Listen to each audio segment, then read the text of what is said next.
There are families that look perfect from the outside. Sunday dinners, birthday calls, Christmas photographs on the mantelpiece every year without fail. Mine was one of those families. Or so I believed. My name is Catherine. I am 46 years old. And the story I am about to tell you began on a Tuesday afternoon in November, when my father's lawyer called me into his office and slid a document across the desk. A will. My father had died 4 days earlier, quietly, in his sleep, the way good men are supposed to go. He was 71 years old. He had been a kind man, a steady man, a man who paid his bills on time and never once raised his voice in anger. I had loved him completely. I thought I had known him completely. The document on the desk was about to show me the distance between those two things. My father's name was Robert Calloway. He had been a civil engineer for 30 years, retired at 62. Spent his final years tending a garden, reading history books, and driving my mother to her weekly bridge club on Thursday evenings. He was not a wealthy man, but he had been careful. A modest house, savings, a small investment portfolio. Enough to matter, enough to mean something. When the lawyer slid the will across the desk, my mother and I both leaned forward. The first page was standard. Legal language, dates, signatures. The second page listed the assets. The house, to my mother. The savings account, split between my mother and me. The investment portfolio, I read the name 3 times, Eleanor Voss. Not my mother's name. Not my name. Not any name I had ever heard my father mention in 46 years. Eleanor Voss, with an address in a town called Sutter's Creek, 4 hours away. My mother's face did not change. That was the first thing I noticed. She did not look confused. She did not look surprised. She looked at that name, and then she looked at her hands, and said nothing. I did not ask my mother about Eleanor Voss that day. Something in her silence told me the answer would cost more than I was ready to pay in a lawyer's office. I drove home. I made dinner. I put my children to bed. And then I sat at my kitchen table and typed the name into my laptop. Eleanor Voss, Sutter's Creek. The results were sparse. A local newspaper mention from 2009. A community garden fundraiser. A name on a church volunteer list from 2014. And then a Facebook profile. Private, only the profile photo visible. A woman. Late 60s, I guessed. Silver hair.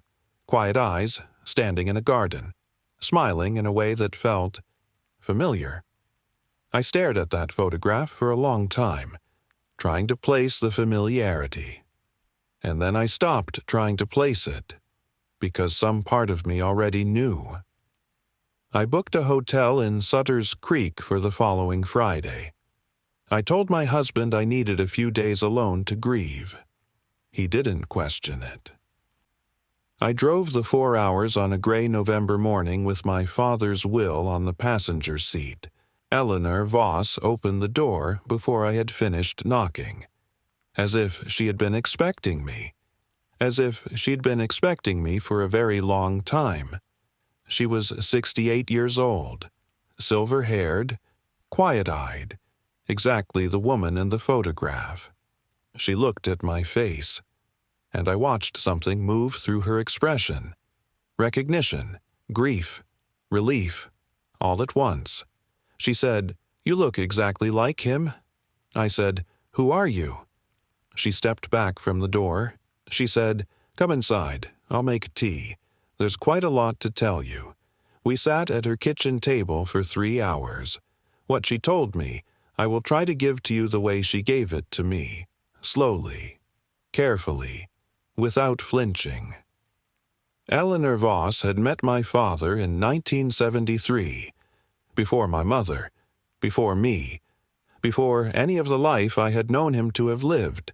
They had been young, 22 and 23, in the same city, the same circle of friends, deeply, completely in love, the way you can only be in love when you are young enough to believe love is enough on its own.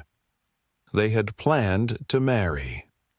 And then my father's father, my grandfather, a man I had known only as a stern figure in old photographs, had intervened. Eleanor was not the right kind of person, he had said. Not the right background, not the right family, not what the Calloway name required. My father had been 23 years old. He had done what 23-year-old sons of stern fathers did in 1973. He had complied. He had ended it with Eleanor. Married my mother 2 years later. Built the life I had always known. And carried Eleanor Voss quietly, privately, carefully, for the next 48 years. Eleanor did not tell me this with bitterness. That was what undid me. There was no anger in her voice, no resentment toward my mother, no accusation aimed at my father. Just the quiet, settled sadness of a woman who had made peace with a loss she never fully stopped feeling. She told me they had written letters for the first 10 years after the separation. Carefully, infrequently, properly. Then the letters had stopped. Then, in 2001, my father had driven to Sutter's Creek. He had knocked on her door.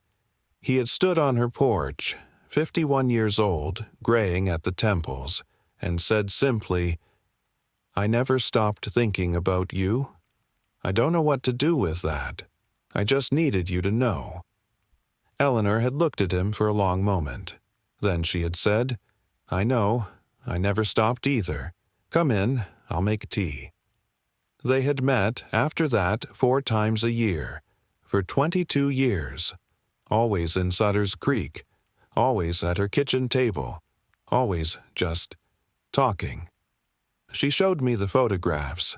My father, sitting in the chair I was sitting in now, older in each one, grayer, gentler, smiling in that unguarded way I had only ever glimpsed at the edges of my childhood. She showed me the letters from 2001 onward, hundreds of them. A man writing to the woman he had never stopped loving, about his garden, his books, his grandchildren, his regrets, trying, in pages and pages of careful words, to give her the life he had never been able to give her in person. My father had visited Eleanor 3 weeks before he died. He had known by then that his heart was failing. He had not told my mother. He had not told me. But he had driven 4 hours to Sutter's Creek and sat at this kitchen table one final time. Eleanor told me he had been quiet that day, more than usual. At the end of the afternoon, as he was putting on his coat to leave, he had turned to her and said, "I've arranged something for you. It isn't much, but it's what I could do. I'm sorry it took me so long." She had told him not to. He had told her it was already done. They had stood in her doorway, and for the first time in 50 years, he had held her. Just for a moment. Then he had walked to his car and driven away. She never saw him again. I drove home from Sutter's Creek in the dark. I thought about my father the entire way. Not with anger, not with betrayal, with something I still struggled to name. Because what Robert Calloway had done was not simple. It was not innocent, but it was also not the act of a careless man. It was the act of a man who had made one irreversible choice at 23, under pressure, out of obedience, out of fear, and spent the next 48 years trying to make something right that could never be fully made right. The investment portfolio was not a grand gesture. It was an apology, the only kind he had left to give. I never told my mother.